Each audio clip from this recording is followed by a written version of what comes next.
ఒక లెవెల్ దాటినటువంటి మహానుభావులు సెయింట్స్ని వాడిని గురించి చెప్పుకుంటూ ఉండి ఇట్లా అలా ఉంటే బాగుంటుంది, వాటిని స్మరిస్తే బాగుంటుంది అని అనుకుంటే మైండ్ తన థాట్స్ తన పర్సనాలిటీ కాన్షియస్నెస్ బ్రేక్ అయ్యి వాడి ప్రెజెన్స్ లో ఉంటుంది.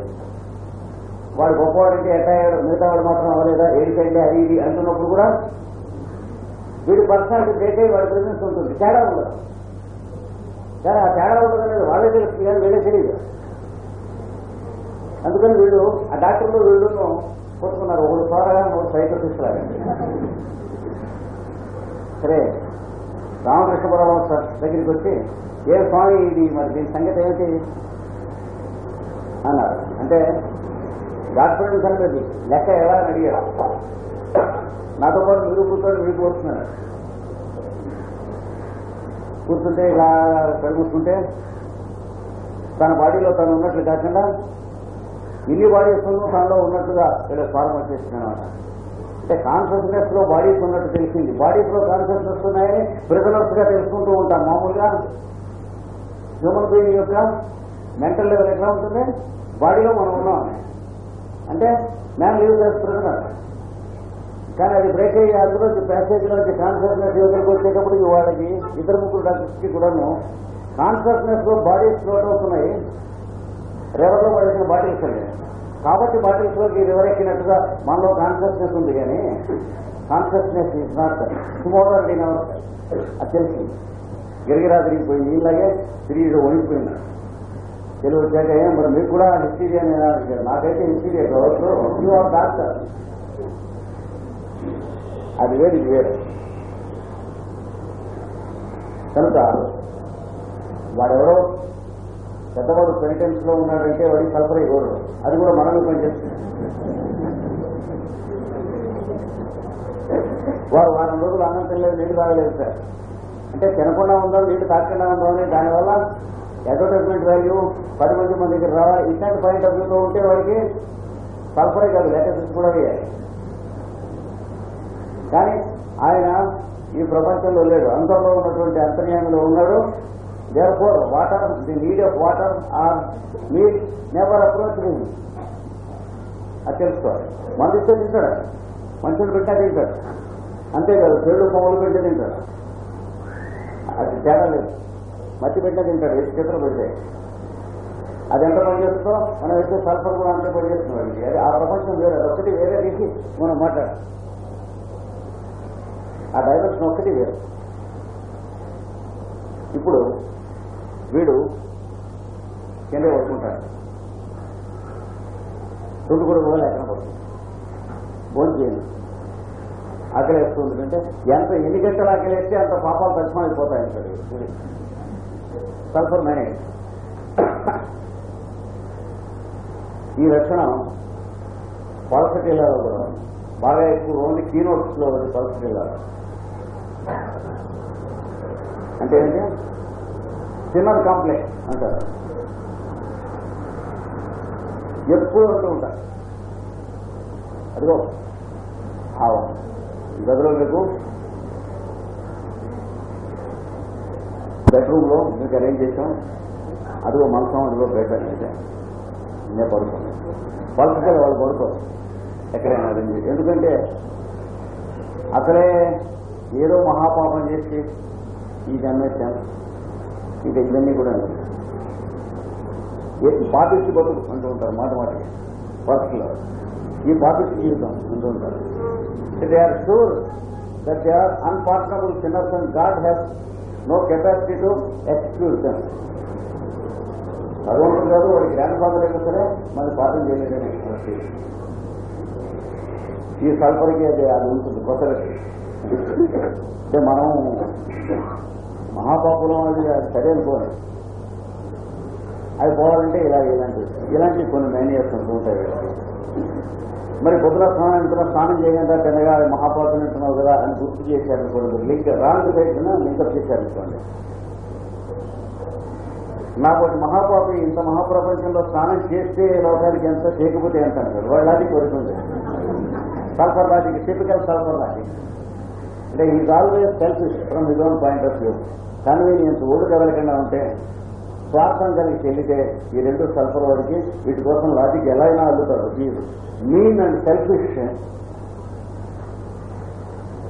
సైకాలజీలో is always the miser, is always mean and always selfish. వాడి లాజిక్ వీటిని కవర్ చేసుకుంటూ ఉంటుంది. మహాపాపులు అన్నావు కదా, కొని వాడు తింటే నువ్వు తింటే రిక్షావాడికి ఆ రూపాయి ఇచ్చాడు కదా, చిల్లర తీసుకోకపోతే ఏమని అడిగితే లాభం లేదు.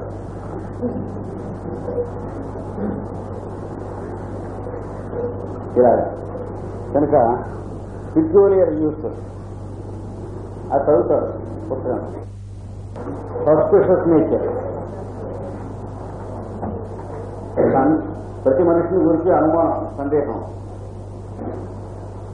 ఇది చాలా తెలుస్తుంది. కానీ సల్ఫర్లో స్కిన్ డిసీజ్ సప్రెస్ అయిన తర్వాత ఇది వస్తుంది, చాలా డేంజర్.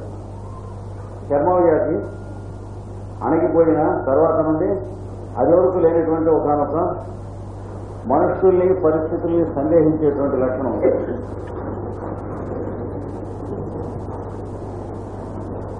కాళ్ళ మీద ఎగ్జిమా వచ్చినటువంటి వాడికి 5-6 ఏళ్ళ నుంచి తగ్గకపోతే చాలా ఆబ్స్టినేట్ గా ఉంటుంది. వెరీ స్ట్రాంగ్ అరేంజ్మెంట్ ఏదో పెట్టి తగ్గిన తర్వాత అది వరకు వాడి నేచర్లో ఎన్నడూ లేదు, వైఫ్ని సస్పెక్ట్ చేయడం మొదలెట్టారు. That is sulphur. వాడి మళ్ళీ సల్ఫర్ వేస్తే ఆ స్కిన్ మీద ఆ సప్రెస్ అయిపోయినటువంటి ఎగ్జిమా బయటికి రావటం, వీడి మైండ్లో ఉన్నటువంటి డిస్టార్షన్ పోవటం, ఈ రెండు జరిగితేనే వాడి హెల్త్ బాగుంటుంది. లేకపోతే 5-6 సంవత్సరాల్లో వాడికి లంగ్ టీబీ కానీ, స్టమక్ అల్సరేషన్ కానీ, క్యాన్సర్ కానీ, ఈ మూడింట్లో ఏదో ఒక వ్యాధిలోకి వచ్చి చనిపోతారు.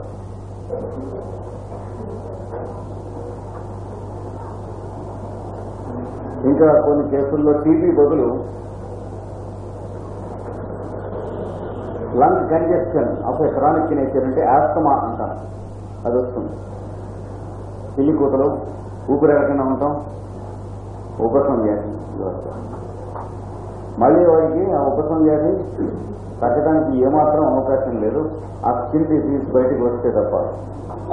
వాడికి సరైనటువంటి డ్రగ్ సెలెక్ట్ చేసి వేస్తే, ముఖ్యంగా సల్ఫర్, వాడికి సల్ఫర్ వేస్తే వాడికి ఆస్తమా క్రమంగా తగ్గుతూ 2-3 నెలలు అయ్యేటప్పటికి బాగా రిలీఫ్ కనిపించి కాలు మీద త్వరగా మొదలుపెట్టి మళ్ళీ ఒరిజినల్ ఇంటెన్సిటీకి, వైలెన్స్కి ఆ కాల వచ్చేస్తుంది. ఆలోచించవచ్చు.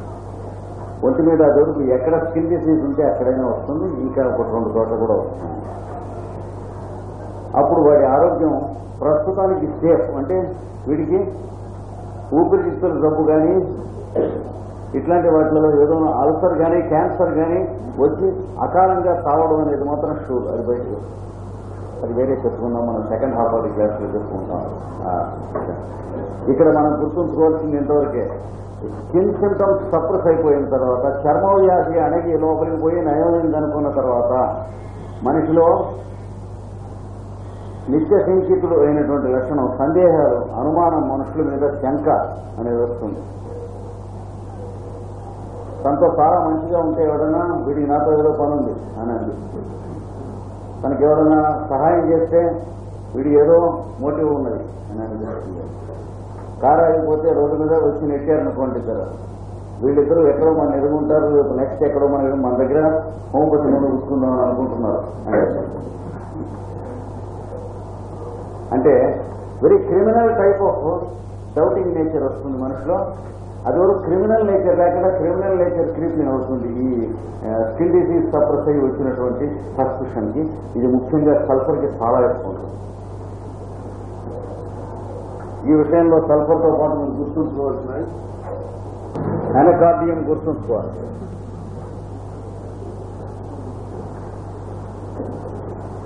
అనకార్డియంలో కూడా క్రిమినల్ టైప్ ఆఫ్ థింకింగ్ ఉంటుంది. అదర్స్ గురించి, ఇతరులను గురించి క్రిమినల్ టైప్ ఆఫ్ థింకింగ్ అంటే చాలా అక్రమము, దుర్జనత్వము అయిన విధంగా ఆలోచించుతారు. క్రికెట్ నేచర్ ఉంటుంది.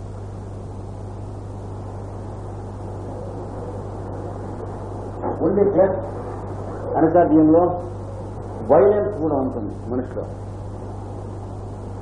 బ్రూట్ నేచర్ కూడా ఉంటుంది. అంటే కొంచెం ఒక డిగ్రీ దాటి వాడు హై వేసినా కోపం వచ్చినా he can physically hurt person అనకార్డియం.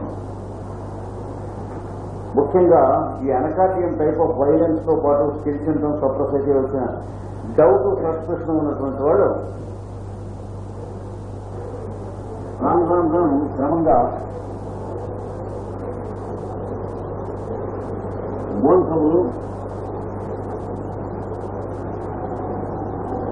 Trouble mental troubles వాటిలోకి దారితీస్తుంది.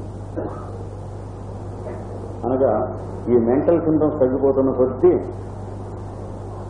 వాడికి ఒక మెంటల్ సింటమ్ మిగిలిపోతుంది, అదే ఇన్సానిటీ. అంటే అంతకు ముందున్న మెంటల్ సింటమ్స్ లోనే అంటే అబ్నార్మాలిటీస్ ఆఫ్ బిహేవియర్ కదా మెంటల్ సింటమ్స్. అంటే మనం డ్రగ్ సెలెక్ట్ చేయడానికి అవే కదా పుస్తకం చూస్తున్నాం, వాటిలో అన్ని డిసప్పియర్ అయిపోయి ఒకటి మిగిలి అది చెడ్డది అయిపోతుంది, అదే ఇన్సెంట్. అందుకని అందరు ఇన్సెంట్ పీపుల్ ఒకటి వరంలో ఉండరు. ఎందుకంటే ఏదో ఒక సింగిల్ సిమ్టమ్ మ్యాగ్నిఫై అయిపోతుంది. ఇది వెనకార్డియం వాళ్ళు ఇచ్చేది క్రిమినల్ టైప్ ఆఫ్ థింకింగ్ అన్నమాట. వెనకార్డియం సల్ఫర్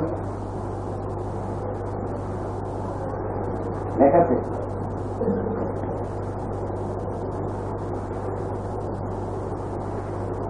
లెకసిస్ వాళ్ళకి కూడా ఇట్లాగా స్కిన్ సింటమ్స్ సప్రెస్ అయితే సామాన్యంగా లెకసిస్ వారికి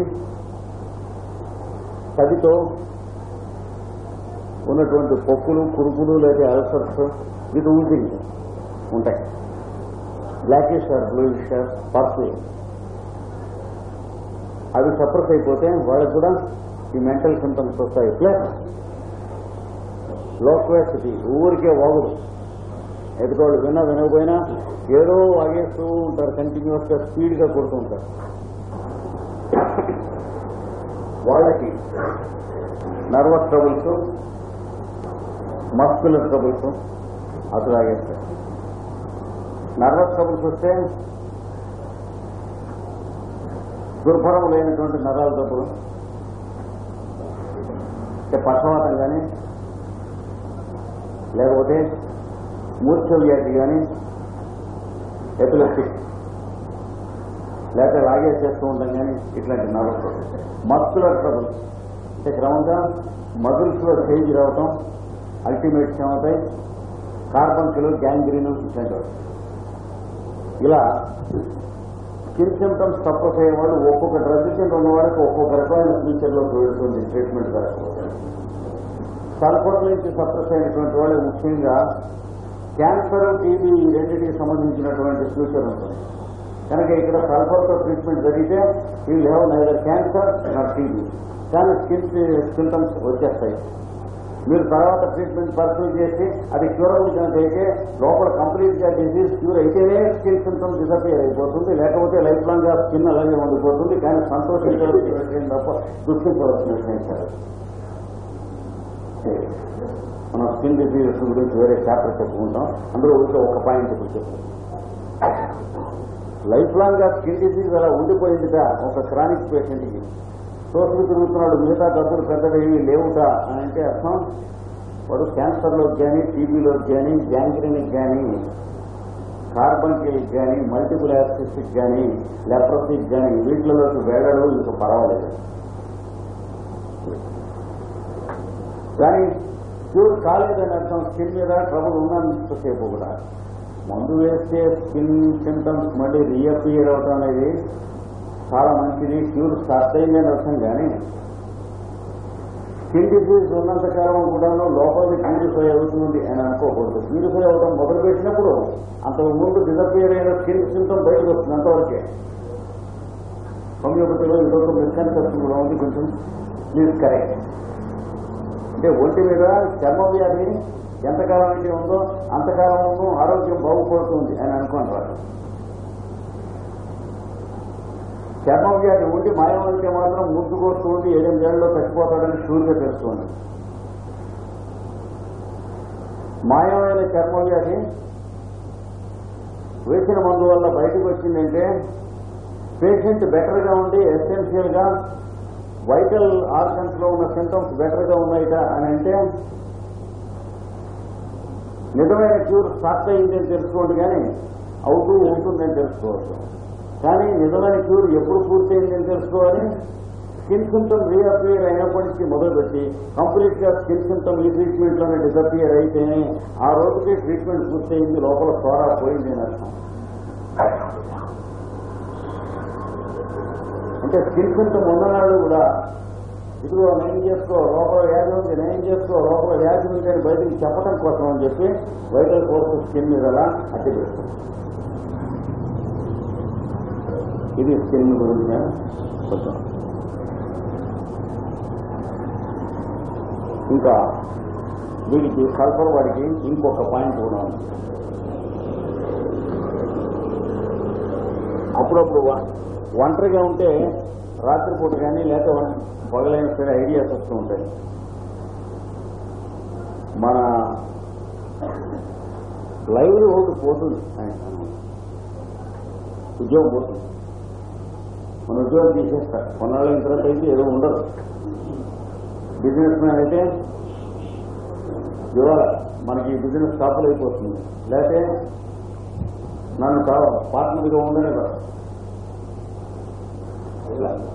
లైవ్లీహుడ్ విపరీతమైనటువంటి భయంతో థాట్స్ వస్తాయి. మరి livelihood will be cut off అనేటువంటి ట్రూత్ థాట్స్ ఉంటాయి. జీవనోపాధి పడగొట్టబడుతుంది, నోటి దగ్గర కూడు పడిపోతుంది ఏదో ఒక నాడు నాకు అని వాళ్ళకి అనిపిస్తుంది. ఇది typical sulphur. I will go poor and penniless. ఇంకో డ్రగ్ వాళ్ళు డబ్బులు ఉండవు, ఆస్తి ఉండదు, అన్నీ అయిపోతుంది. నేను బెడ్ చేసుకుంటూ వెళ్ళాల్సి వచ్చిన ఫ్యామిలీని చూసుకునేందుకు, పోషించుకునేందుకు అడుక్కు తినాల్సి వస్తుంది, అడుక్కొని రావాల్సి వస్తుంది. ఎప్పుడు బెడ్డింగ్ మీద రకీగా కొడుతూ ఉంటుంది. పవర్టీ సాల్ట్, క్యాల్కేరియా ఫ్లోర్ అనేటువంటి డ్రగ్. ఒంటరిగా ఉన్నాడంటే అవే థాట్స్ వస్తాయి. ఈ fears that he goes on the streets begging. వాడు ఎంత ఉద్యోగం చూస్తున్నారు. మనం ఏదో ఒకనాడు రోడ్ల మీద ముష్టెత్తుకోవాల్సి వస్తుంది అనిపిస్తుంది. సల్ఫర్ వాడికి ఏదో ఒకనాడు మన రోడ్డు దగ్గర కూడు పడిపోతుంది, మన ఉద్యోగం పోతుంది, మన వ్యాపారం పోతుంది. చూడండి, కనీసం సైన్యంలో పడితే కానీ ట్యాకిల్ కావక్కడ ఉరికే స్కిన్ని చెడుగులాడుతూ ఉంటుంది. ఈ లోపల పొట్టేసి కాస్త మోకాళ్ళంత తగ్గి, గొంతున పుంట తగ్గి, నోటి పొద్దునంత తగ్గి, ఇలాంటి చివర దుకాణాలు వ్యవహారాలు జరుగుతాయి. మనిషి చూడవటం దగ్గర వెరిఫికేషన్ పనికి వస్తాయి, కానీ చిన్న పొట్టను చూసి ఇంత మెంటల్ సింటమ్స్ ఉన్నప్పుడు క్యూర్కి పనికిరావు. సల్ఫర్ కన్యం కానీ, క్యాల్కేరియా ఫ్లోర్ కన్యం కానీ, తృతీయం కానీ వేస్తే అప్పటి నుంచి 3-4 వారాల్లో ఈ హార్ట్ డిసపియర్ అవుతుంది. ముందు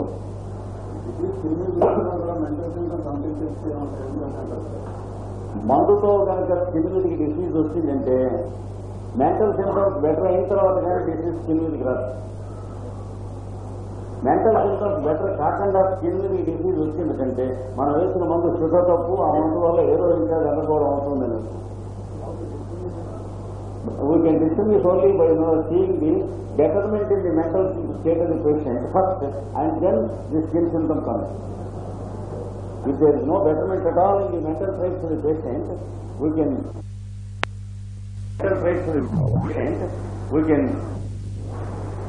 be sure that the treatment is thoroughly and it is going in a dangerous direction. Always the guide. If the patient is better and the symptoms are worse, treatment is correct.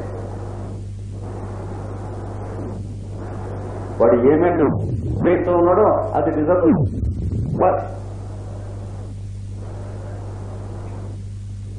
చాలా వరకు better అయింది.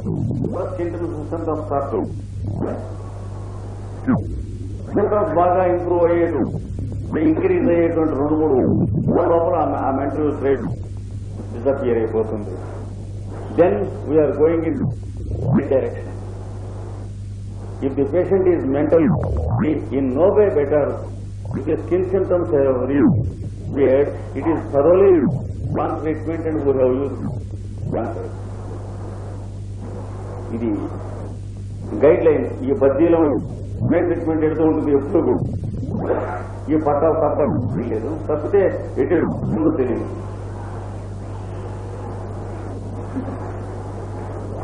Sir క్లియర్గా ఉందా? వారం రోజులకే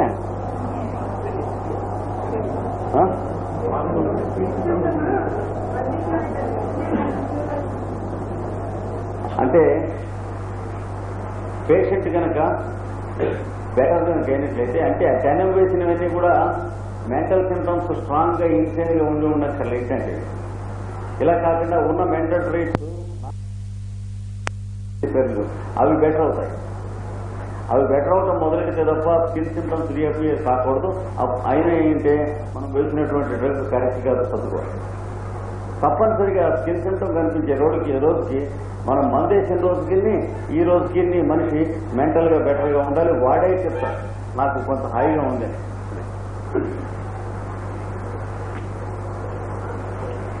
ఇంకొకటి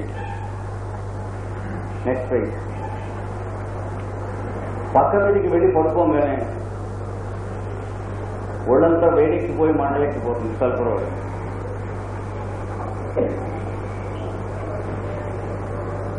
within a few minutes after going to bed, she feels the whole body heated. ముఖ్యంగా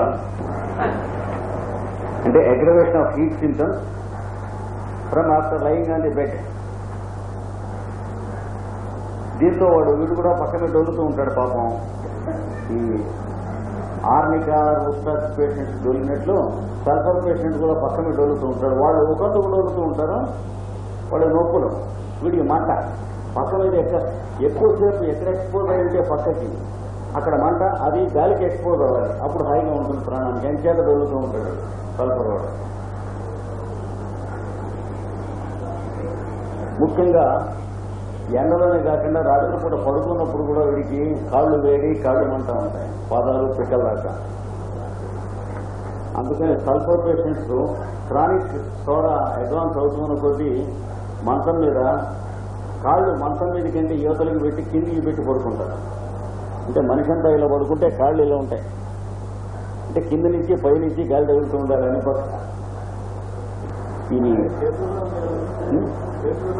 కాళ్ళు ముఖ్యంగా వాడు మాత్రం మంచానికంటే బయటికి పెట్టేస్తాడు. అరచేతులు కూడా వీలైతే మంచం నుంచి బయటికి పెట్టేస్తాడు. ఇలా ఒక్కొక్క డ్రగ్కి కొంత మనం చూస్తే ఈ డ్రగ్కు సంబంధించిన వాళ్ళని తెలుస్తాయి. అలాగే ఆఫీస్ నుంచి సెలవు పెట్టి ఇంటికి వచ్చేసి రెస్ట్ తీసుకోవాలి. ఒక్కో రోజు ఇంటికి వచ్చేసాక బెడ్ మీద అలా ఎన్నికల పడుతుంది, హాయిగా ఉంటుంది ప్రాణానికి. సల్ఫర్ కాదు దాన్ని నెక్స్ట్ వాడికి సోరినం వేయాల్సి. సోరినం పేషెంట్ బైబర్స్ అని ఒక్కొక్కరు సల్ఫర్ వాడా సోరినం వాడా అని సందేహం వస్తుంది. దగ్గరగానే ఉంటాయి కానీ డయామెట్రికలీ ఆపోజిట్. సల్ఫర్ వాడికి ఒళ్ళంతా వండుతుంది, చలిగాలి కావాలి. సోరినం వాడికి వేసంకాలంలో కూడా పాదాల దగ్గర నుంచి తలకాయ దాకా కప్పుకుని పడుకోగలరు. ఇంకా సంబంధం లేదు. ఇంకా సోరినం వాడు ఆఫీస్ నుంచి ఇంటికి వచ్చేటప్పటికి గాలి ఒంటికి తగులుతుంది. గుడ్డలు తీసేసి కట్రాయలు వేసుకుంటాడు. ఇంట్లో డొమెస్టిక్ గా ఉంటాడు. అంటే ఒంటి మీద ఎక్కువ భాగానికి గాలి తగిలేట్టుగా డ్రెస్ ఎప్పుడైతే వేసుకున్నాడో వెంటనే ఒళ్ళంతా చివచివచ్చిగా లాగిపోయి దొరకలన్నమాట. ఒక గంటన్నర పాటు వాయించేస్తాయి. అందుకని ఇచ్చింగ్ అగ్రవేటెడ్ వైల్ అన్డ్రెస్సింగ్ సోరినం. అంటే డ్రెస్ తీసేస్తూ ఉన్నప్పటి నుంచి విపరీతమైపోతుంది ఇచ్చింగ్. ఆఫీసులో ఉంటే సంసారపక్షంగా ఉంటుంది. ఇంటికి వచ్చి గాలి తగిలేటట్లు కనుక డ్రెస్ మార్చాడంటే అక్కడి నుంచి వహించేస్తుంది, ఎగరవేయడం. అది సోరినం. సల్ఫర్ కాదు వీడు సోరినం తెలుసుకోవాలి. ఇట్లా ఇది. ఇంకా రైజ్ ఆఫ్ ది ఇయర్ అంటారు. అంటే ఫిబ్రవరి 15 ప్రాంతం దగ్గర నుంచి వానలు పడే వరకు, మే ఎండింగ్, జూన్ ఆ ప్రాంతాల వరకు. ఈ లోపల వీడి భాషలు సకల నానా భాషలుగా ఉంటాయి సర్పరవాడు. అంటే aggravation of many of the elements annually during those months. Annual aggravation ఉంటుంది, ఆ నెలల్లో ఉంటుంది సర్పరవాడు. ముఖ్యంగా తలనొప్పులు, పార్శ్వపు నొప్పులు, పైత్యపు బాధలు ఇవన్నీ ఆ టైంలో ఉంటాయి. ఫిబ్రవరి 15th సుమారు దగ్గర నుంచి జూన్ మీడియం, జూన్ 15th వరకు సమ్మర్. అది వరకు వాడికి 15-20 రోజులు జ్వరం వచ్చినట్లయితే కింద సంవత్సరం, మళ్ళీ ఈ సంవత్సరం కూడా ఆ నెలలోనే వస్తుంది. తలనొప్పులు వచ్చినట్లయితే మళ్ళీ ఈ సంవత్సరం కూడా అట్లా యాన్యువల్ రికరెన్స్ ఉన్నది ఆ మంత్స్ లో ఉన్నది. ఈ రెండు సల్ఫర్ సంబంధించినటువంటి చెప్తాం. ఇంకొక ఫీచర్ సల్ఫర్ వాడికి మార్నింగ్ 8-8:30 లోపల ఓటో 2-3 లూజ్ మోషన్. మళ్ళీ ఇప్పుడు ఫోన్ చేసి ఆఫీస్కి వెళ్ళి మా బాగుంది బాగానే. మళ్ళీ సాయంత్రం ఇంటికి తిరిగి వచ్చాక 5:30 ప్రాంతాల నుంచి ఓటో 2-3 అవుతాయి. లేదా పొద్దునోటికి సాయంత్రం ఒకటి సురిమట్టంగా డైలీ శుభ్రంగా లూజ్ మోషన్ సార్. కొన్నాళ్ళకి లాగా అవుతాయి, ప్రాణానికి హైగా ఉంటుంది. అవుతూ ఉన్నా కానీ వాడు శుభ్రంగా తిరిగేస్తాడండి. వాడు ఏ రకమైన నీరసం కానీ కంప్లైంట్ చేయాల్సి ఆ మామూలు సల్ఫర్ వాడికి ఉండవలసిన నీరసాలు ఉంటాయి. ఆ పొద్దున 9:30-10 అవన్నీ. కానీ వీడు ఎన్ని విధమైన డబ్బు ఏమి లేదనే లెక్క. ఇలాగా కొన్నాళ్ళు ఉంటూ అంటే సోర యొక్క ప్రథమాంకము, ద్వితీయాంకము అన్నట్లు ఇవన్నీ. ఇలా కొన్నాళ్ళు 5 ఏళ్ళు, 6 ఏళ్ళు, 10 ఏళ్ళు గడుస్తుంది. ఇవి సడన్ గా తగ్గిపోతాయి. అది వరకేవో జీర్ణశక్తి బాగోలేదని అదని ఇదని ఏవో మందులు వేసుకునేది, టెస్ట్ చేయించుకుని తింటూ ఉంటాడు. భాస్కర్ లవణం పుచ్చుకున్నాను, అష్టాంగేశ్వరం వేసుకున్నాను, ఇట్లాంటివన్నీ లీవ్ పెట్టుకున్నాను. ఏం చేసినా తగ్గ చివరికి అలా వదిలేస్తాడు. సడన్ గా తగ్గేస్తాయి ఓ మాట. ఎందుకు తగ్గినాయి ఏం తెలియదు, తగ్గిపోతాయి. తగ్గిపోయి రాత్రి నిద్రలో అర్ధరాత్రి గోడ శాస్త్రం తాకాకి తగిలి పుడితే ఎట్లా ఉంటుంది? అలా తలని స్టార్ట్ అయి వెళ్ళిపోతుంది. సరిగ్గా అదే సెన్సేషన్ వస్తుంది. నిద్రలో తల గోడకి కొట్టుకుంటే టీ కొడితే ఎట్లా ఉంటుంది బలంగా, అదే రకమైనటువంటి బాధతో వెళ్ళిపోతుంది. అంటే వాడికి అనిపిస్తుంది తల గోడకు కొట్టుకున్నామో మనసం పట్టెకి కొట్టుకున్నామో అని మెడుపు వస్తున్న క్షణంలో. కానీ ఆ హెడేక్ యొక్క నేచర్ ఎలా ఉంటుంది, ఆ హెడేక్ అలాగా పొద్దున దాకా బాధ పెట్టేస్తుంది. పొద్దున్న లేచి కొంచెం అటు చేసి స్నానం చేసి మళ్ళీ రాత్రి మొదలు. ఇలా కొన్ని సంవత్సరానికి 2-3 నెలలు ఇలా వాయించేస్తుంది. ముఖ్యంగా ఇందాక చెప్పిన మనసులో ఎక్కువ మందికి ఉంటుంది. ఇలాగ 5-6 ఏళ్ళు 7-8 ఏళ్ళు అవుతాయి. రాత్రి తలనొప్పడండి, అది ఇది మందులను వేసుకుని తెలుసుకోరా మనకి నిద్రలో వెళ్ళిపోతుంది. అలోపతి అయిపోయాక హోమియోపతిలోకి వస్తారు. నిద్రలోనే వస్తుందండి తలనొప్పి. అంటే వెంటనే లెక్కసిస్ వేసేస్తాడు. రొటీన్ హోమియోపతి అంటారు. నిద్రలో అగ్రవేషన్ చదివి ఉంటాడు, ఎక్కడ నిద్రలో చదివి ఉంటాడు. అందుకని